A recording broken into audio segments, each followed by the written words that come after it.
Qu'est-ce qui était en vue avec Adam? Sans l'ombre d'un doute, la chose suprême pour lui, c'était la vie, l'arbre de vie. Il ne possédait pas ce que l'arbre représentait, mais cela était en vue. C'était pour lui. La typologie indique clairement que la pensée de Dieu pour l'homme était finalement qu'il possède la vie éternelle. Empêchons-le maintenant d'avancer sa main, de prendre de l'arbre de vie, d'en manger, de vivre éternellement.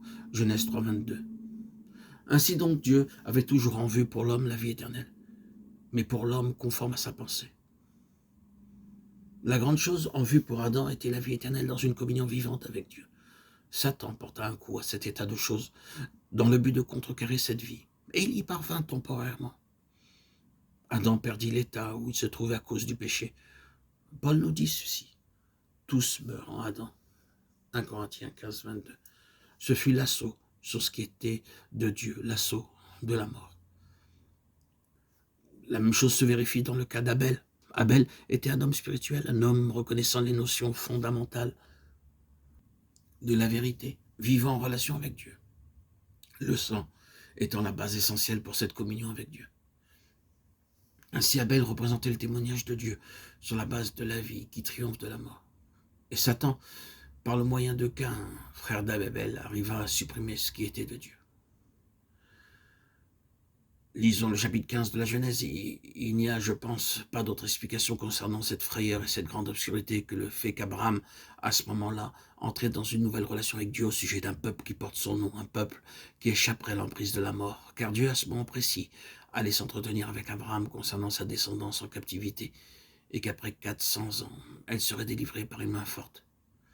Juste avant que cette vision rassurante lui survienne, là, près de l'autel, des animaux partagés, du sang répandu, une frayeur et une grande obscurité vinrent l'assaillir. Dans une moindre mesure, beaucoup d'enfants de Dieu connaissent quelque chose de cette expérience.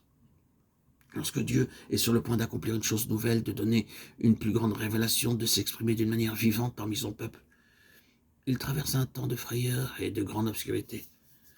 Ils approchent de cette chose nouvelle du Seigneur en ressentant que toute vie, toute lumière, toute force sont parties et que la vie ne semble pas du tout être leur expérience.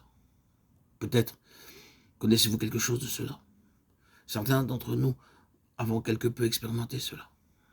Alors que nous nous approchons de l'heure où une parole qui aura une grande conséquence pour son peuple est sur le point d'arriver de la part de Dieu, nous traversons un temps de frayeur et de grande obscurité. Quelque chose de profond et de terrible, intangible, mais mauvais. C'est la mort cherchant à engloutir ce que Dieu est sur le point de mettre en œuvre. C'est la mort cherchant à dévorer cet enfant dès qu'il naîtra. C'est une vieille histoire. La même chose est vraie de Job. Comme nous l'avons vu, c'était l'assaut de l'esprit de la mort sur ce qui représentait Dieu.